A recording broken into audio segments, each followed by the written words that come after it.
Welcome back, ladies and gentlemen, to another episode of Double A Entertainment. Bear with me, I'm shooting these two videos back to back. Today I'm going to actually combine two different lists into one list that I'm really excited to talk about, and I will be discussing films that I had to walk out of after seeing it in theaters, and films that really pushed me out of my comfort zone.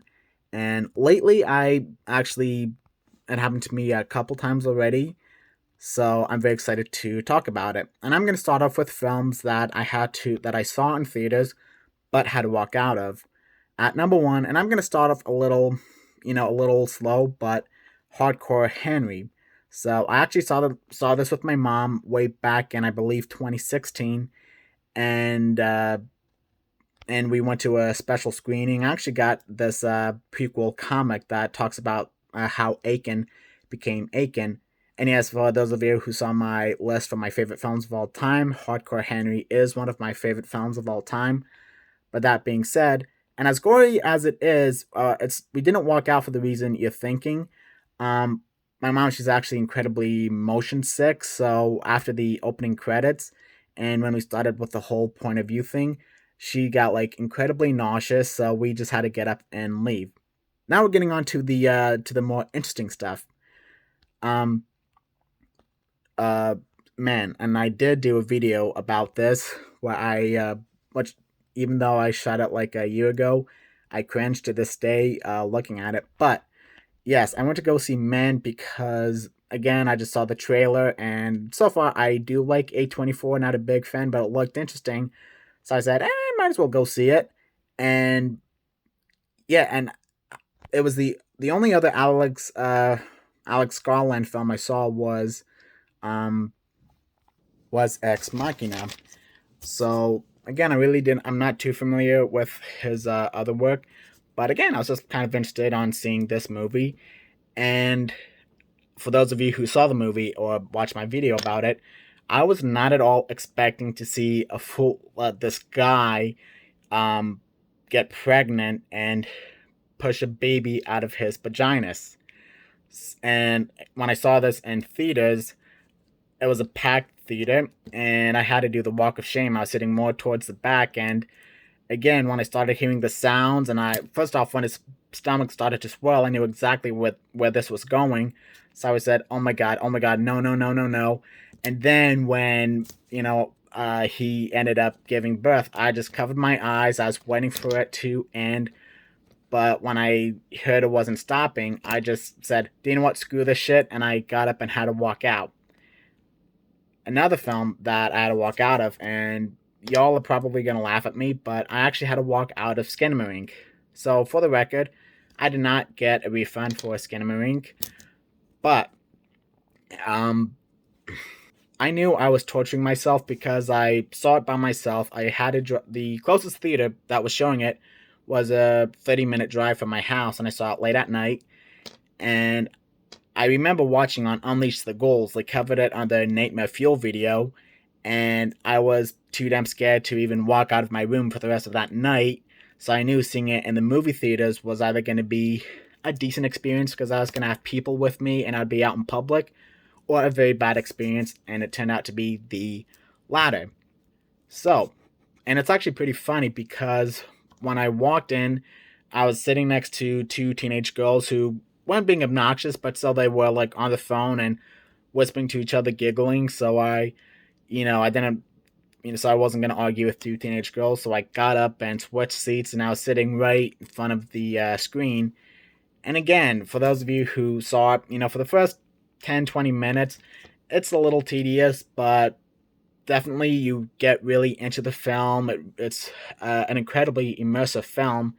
And I remember sitting again in the front row at the 55-minute mark where this person, like the one person's face you see, they don't have any eyes, they don't have any mouth, and you have this loud screeching sound. Okay, you see two people's faces, but for the first person, I literally flew out of my seat like 10 feet in the air, and it looked like I sat on a landmine.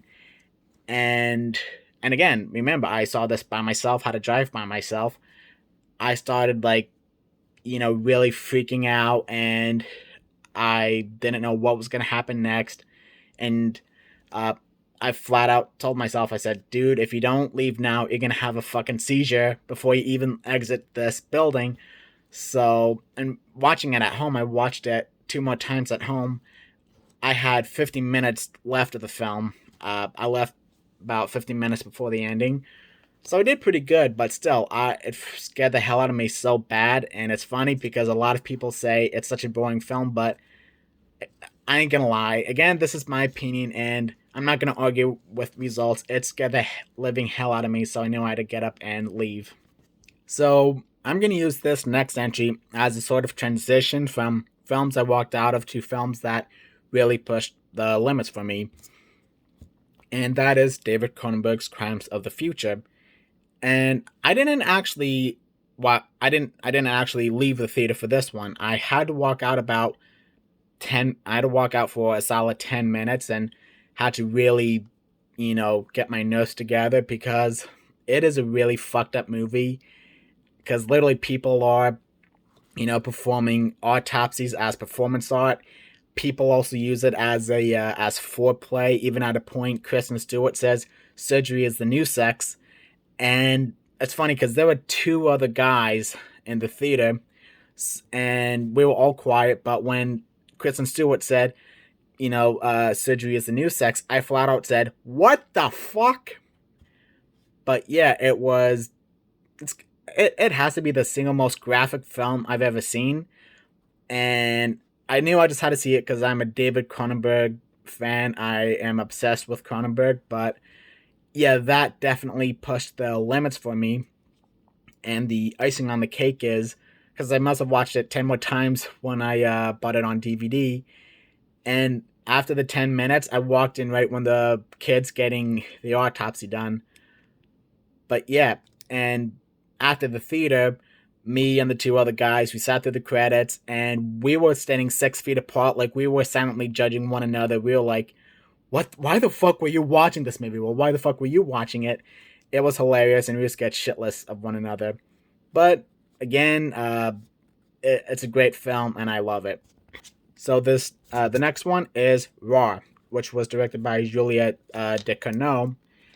And I remember when Raw came out, I was in high school, and I had a friend of mine who was a fellow gore hound. We were both into extreme films and horror and gore. As a matter of fact, she went to college to become a special effects makeup artist.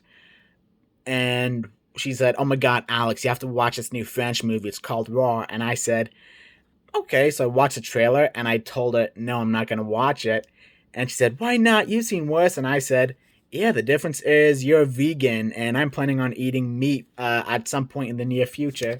And just the shot of the main character eating the raw chicken breast, that made my stomach churn, and it was a big no for me.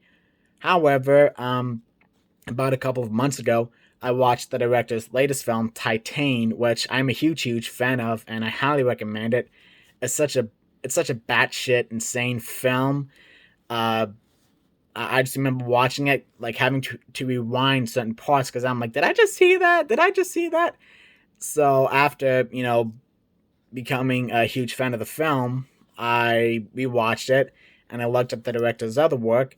And when I saw she directed Raw, I said, "Do you know what? Fuck it." And I ended up watching it, and I watched it once. Glad I did, but I don't think I'm ever gonna watch it again in the near future because it was, at least for me, it was a real endurance test. But I did find myself laughing my ass off at the scene where her sister loses her finger. That whole scene had me genuinely laughing. And last but not least is Terrifier 2. I remember being in 8th grade and hearing about All Hallows Eve and having it recommended to me. And I watched it. It deeply disturbed me. It really fucked me up and gave me nightmares. And years later, I saw they had a follow up called Terrifier, which I did watch and I did enjoy. And again, not too long ago, they released the sequel, Terrifier 2, which kind of flew under my radar. I didn't see it, but I did watch a kill count of it. And again, I love gore, I love slasher movies, I love horror, but this was one, and call me pussy, but this was one that actually had me go, what the hell's going on? Like, whoever directed this is a really insane person. And I don't mean to judge, but this was like one film where I said, now this is overkill. And I genuinely, I did not want to meet the director who directed it because of that one particular scene. Which, again, I was just watching it, enjoying the gore and watching this shit, but I was like, this is just beyond mean spirited. This is just, I mean, now I know how Italy felt back when Ruggero Deodato released this film, Cannibal Holocaust. So thank you all for watching this, and let me know in the comment section down below which movie freaked you out the most, that either really fucked you up or made you have to walk out of the theater. So thank you all for watching this, and I'll see you all in the next video.